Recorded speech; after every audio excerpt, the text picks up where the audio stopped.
serta implementasinya pada ABK. Bisa keren gitu kan. Pertama-tama perkenalan dulu, saya Alisha Rizky dengan NIM belakang 015. Dan saya Nesha dengan NIM belakang 023. Saya Latif Farisma Maria dengan belakang 162. Saya Putri Karama dengan NIM 007. Nah, saya pertama ada pengertian teori konstruktivisme. Apa sih teori konstruktivisme itu?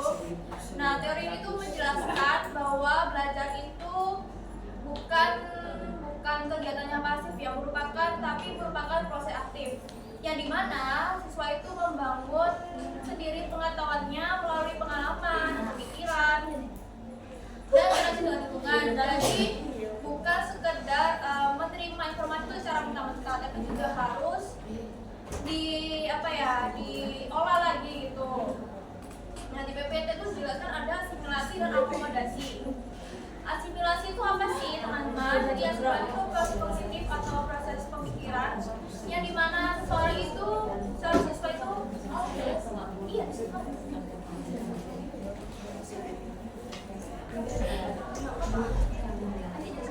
yang dimana seorang itu mengintegrasikan persepsi, konsep atau pengalaman baru ke dalam skema yaitu pola pikir yang sudah ada. Jadi hanya memasukkan informasi baru ke instrumen lama tanpa mengubah cara pikirnya. Contohnya, ada seorang siswa itu mengetahui kucing, ya kan, kucing itu berkaki 4 sama berbulu. Lalu dia lihat anjing, dia mengasimilasikan bahwa anjing itu juga kucing. Karena apa? Karena anjing itu hewan berkaki 4 dan berbulu. Lalu diakomodasikan, yaitu mengubah cara berpikir karena menerima informasi baru yang nggak cocok dengan informasi lama.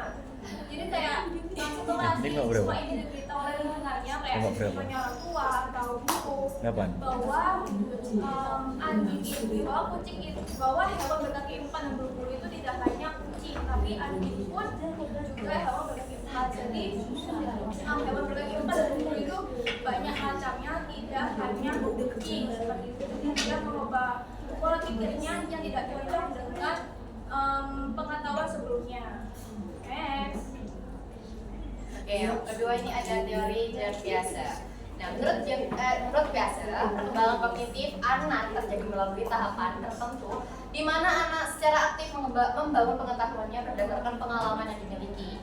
Nah, proses ini itu melibatkan mekanisme utama, yaitu yang sudah disebutkan Alisha tadi, ada asimilasi, akomodasi, dan yang ketiga itu ada ekuilibrasi atau proses menjaga keseimbangan antara pengetahuan lama dan pengetahuan baru. Nah, ya, tadi sudah dijelaskan bahwa anak itu mengira bahwa kucing dan anjing itu mirip karena memiliki kaki 4 dan berbulu.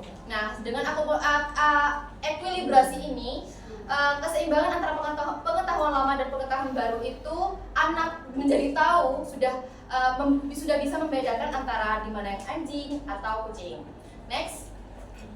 Nah, tahapan perkembangan menurut Jared Piaget ini ada 4 tahapan, teman-teman. Yang pertama ada sensori motor, kisaran umur 0 sampai 2 tahun. Nah, di tahap ini anak itu belajar tentang dunia sepenuhnya melalui indera dan tindakan fisik mereka seperti menyentuh, memegang, melihat, dan lain-lain. Dengan mengkoordinasikan pengalaman sensorik dan motorik ini, anak mulai membangun pengetahuan barunya tentang bagaimana dunia bekerja gitu. Jadi anak jangan hanya mengandalkan indera ya teman-temannya, kayak menyentuh, oh ternyata barang ini keras gitu. Terus ada yang tahapan yang kedua itu ada praoperasional, kisaran umur 2 sampai 7 tahun. Nah, di tahap ini anak itu belum bisa menggunakan logikanya sehingga pemikirannya dipenuhi oleh bagaimana sesuatu terlihat bagi mereka. Contohnya, nah anak ini mungkin berpikir gelas yang besar dan kecil itu sama dengan minuman yang sama gitu. Anak itu akan cenderung memilih botol yang lebih besar karena mungkin karena botol yang lebih besar ini isinya lebih banyak gitu, padahal isinya sama-sama aja gitu. Jadi anak-anak itu tidak berpikir bahwa isinya ini sama gitu. Anak itu hanya memperhatikan tinggi gelas itu, bukan lebar gelasnya. Nah, selain itu, anak cenderung lebih egosentris. Nah, egosentris itu perilaku di mana anak menjadikan dirinya sebagai sudut pandang. Egosentris ini di sini tuh tidak kesulitan untuk memahami perspektif orang lain. Jadi masih belum mengerti pandangan orang lain itu gimana. Dia hanya melihat orang lain itu melihat dunianya seperti dirinya melihat, gitu kan sih? Ya, gitu. Yang ketiga ada tahapan operasional konkret atau tahap operasional. Nah, di tahap ini anak sudah mulai menggunakan logikanya. Mereka mulai memahami bahwa kuantitas itu tetap sama meskipun penampilannya berubah. Sama seperti hal yang contoh yang tadi, gelas yang berbeda, isinya sama.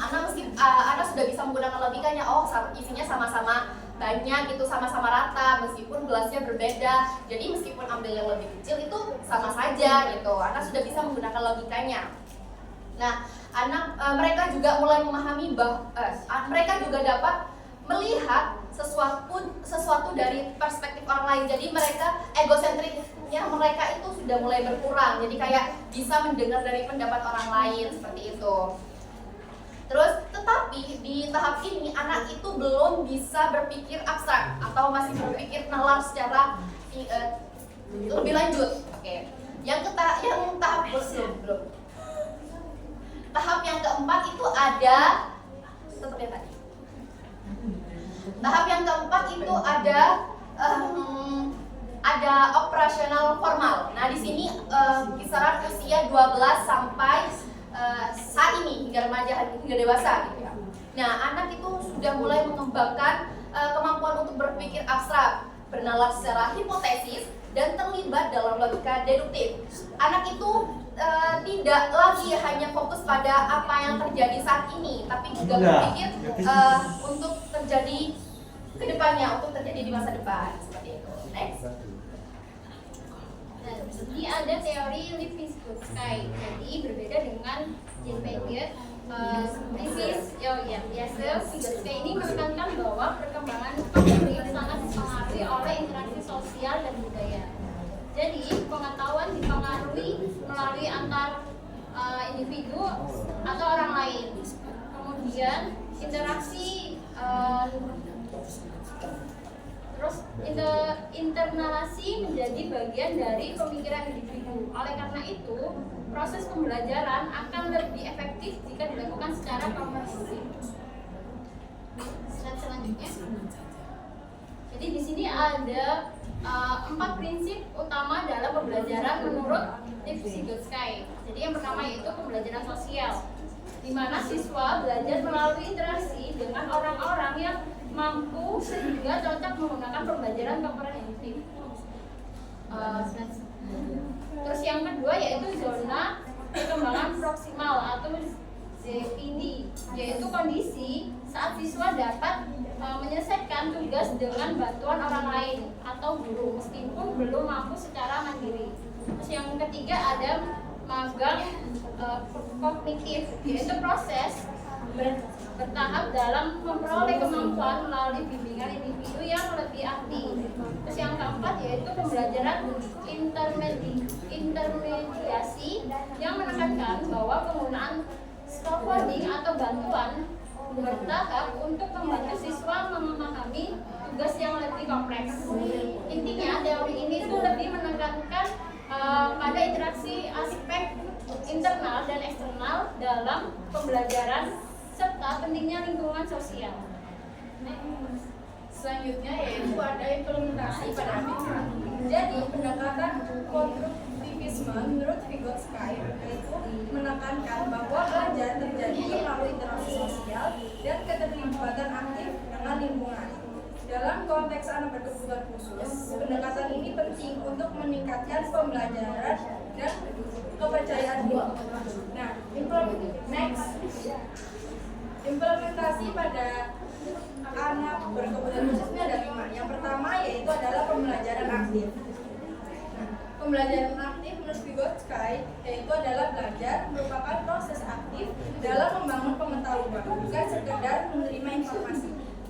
ini penting bagi anak berkebutuhan khusus karena lebih mudah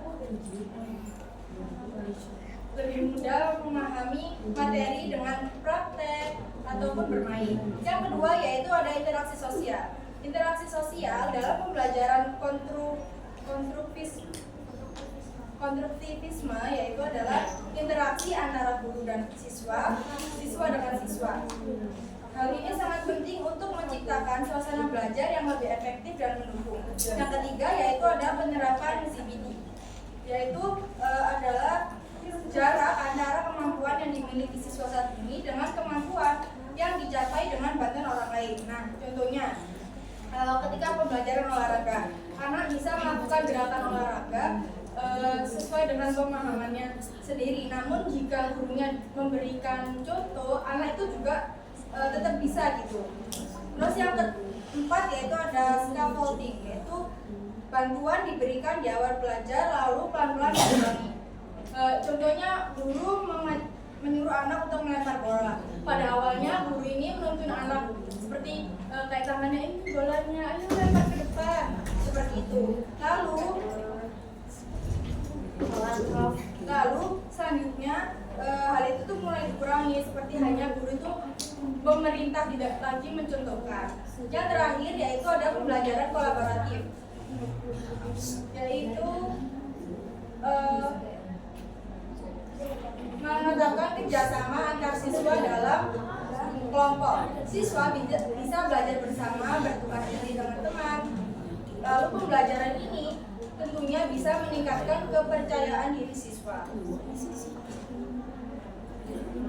Baik, apakah mungkin ada tambahan atau tambahan ya mas-mas pertanyaan dulu? Pertanyaan. Kok banyak sih? Ada sanggahan mungkin? Nggak ada.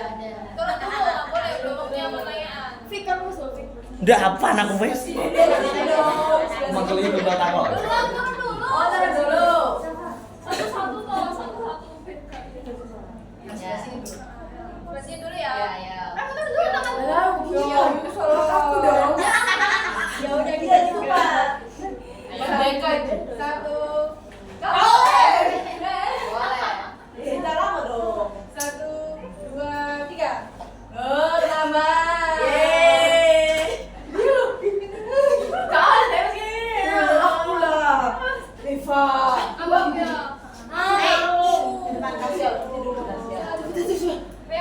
Sabar. Ya udah semua. Yeay. Oh, gitu Langsung diajar kelompok.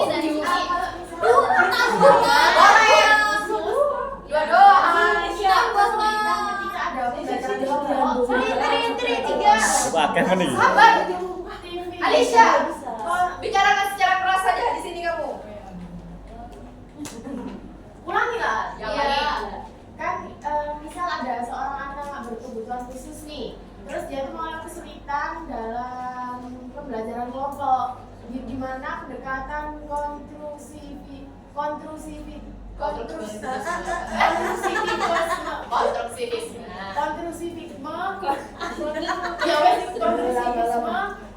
bisa tetap diterapkan gitu. Ya, terima kasih ya. Ya, gini deh. Iya, Mehdi. Masih ingat kamu. 13 loh.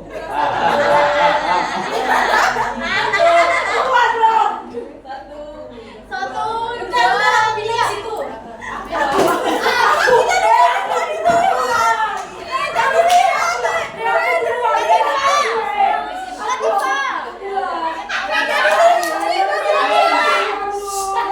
Coba slide PPT sebelumnya.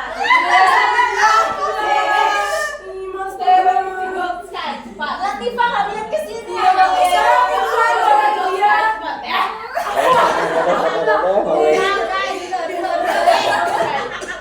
Ya, yang sebelah, yang awal. Mikir pertanyaan. Yang Yang awal. awal.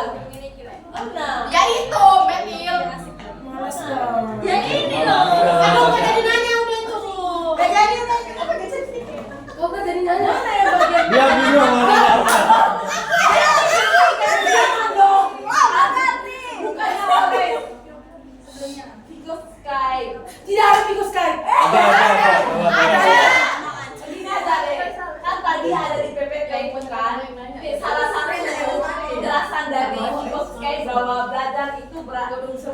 belajar itu bisa berasal dari pengalaman individu. Lah terus pertanyaan saya, bagaimana implementasi teori Vygotsky yang mengungkap bahwa belajar itu berasal dari pengalaman, implementasinya itu terhadap ABK. Berarti individu pada ABK. Enggak kan Implementasi teori tadi terhadap menjelaskan bahwa pengalaman itu, proses belajar itu berasal dari pengalaman individu itu sendiri. Nah, terus bagaimana implementasinya terhadap ABK dan teori tersebut Dari pengalaman kita sendiri ya. dan juga konkretnya. Apakah perlu foto konkret? Enggak usah. Wes, terima kasih.